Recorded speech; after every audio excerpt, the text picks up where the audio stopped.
ಈಗಾಗಲೇ ಆರತಿ ಆರಂಭ ಮಾಡ್ತೀವಿ ಅನ್ನುವಂತ ವಿಚಾರಕ್ಕೆ ಸಂಬಂಧಪಟ್ಟಂತೆ ಡಿಸಿಎಂ ಡಿಕೆ ಶಿವಕುಮಾರ್ ಹೇಳಿಕೆ ಕೊಟ್ಟಿದ್ರು. ಅವರ ನೇತೃತ್ವದಲ್ಲಿ ಈಗಾಗಲೇ ಒಂದು ಮಹತ್ವದ ಸಭೆಯನ್ನು ಕರೆಯಲಾಗಿದೆ.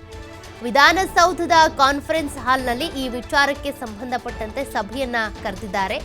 ಸಚಿವ ಎಚ್.ಕೆ. ಪಾಟೀಲ್, ಶಿವರಾಜ್ ತಂಗಡಗಿ, ರಾಮಲಿಂಗಾರೆಡ್ಡಿ ಸೇರಿದಂತೆ ಹಲವರು ಭಾಗಿಯಾಗಿರೋರು.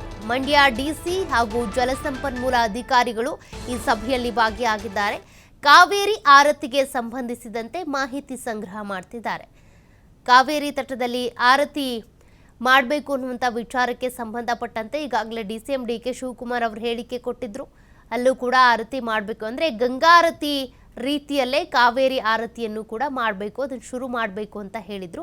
ಅದೇ ವಿಚಾರಕ್ಕೆ ಸಂಬಂಧಪಟ್ಟಂತೆ ಈಗಾಗಲೇ ಜಲಸಂಪನ್ಮೂಲ ಅಧಿಕಾರಿಗಳಿರ್ಬೋದು, ಮಂಡ್ಯದ ಡಿಸಿ ಇರ್ಬೋದು, ಸಚಿವ ಎಚ್.ಕೆ. ಪಾಟೀಲ್ ಸೇರಿದಂತೆ ಅವರೆಲ್ಲರೂ ಕೂಡ ಈ ಸಭೆಯಲ್ಲಿ ಭಾಗಿಯಾಗಿದ್ದಾರೆ. ಒಂದಷ್ಟು ಮಾಹಿತಿಗಳ ವಿನಿಮಯ ಆಗುತ್ತೆ. ಅಲ್ಲಿ ಹೀಗೆ ಮಾಡಿದ್ರೆ ಹೆಂಗೆ, ಏನು ಕತೆ, ಅದೆಲ್ಲದ್ರ ಬಗ್ಗೆ ಎಷ್ಟು ಖರ್ಚು ವೆಚ್ಚ ಆಗುತ್ತೆ, ಯಾವ ರೀತಿ, ಅದರ ಒಂದಷ್ಟು ರೂಪುರೇಷೆಗಳ ಬಗ್ಗೆ ಸಭೆಯಲ್ಲಿ ಚರ್ಚೆ ಆಗ್ತಾ ಇದೆ.